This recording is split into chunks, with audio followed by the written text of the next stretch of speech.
The president spoke last week about Russia's historic concerns about loss of empire and encirclement.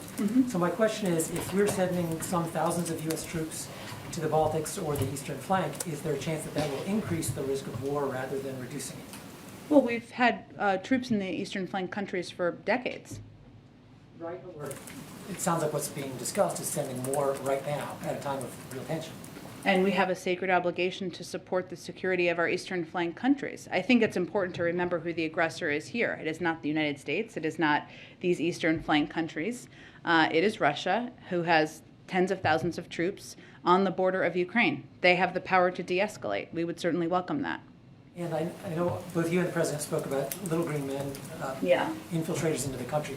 Now that the British have put out intelligence of a possible coup planned by Moscow in Ukraine, how would the U.S. respond if that happened? Would that trigger these same sanctions that we're talking about here? Well, I'm not going to get into intelligence matters, of course.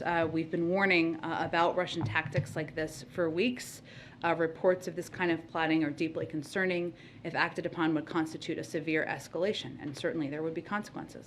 And then just one more on the SCED. I know we've all been anticipating the president's going to hit the road. Is the reason there's nothing on the public schedule these tensions involving Ukraine, or another reason? I expect we will have some travel very, very soon. We're just looking to finalize the details. Go ahead, Kimberly. Thanks. Couple of questions. First, a quick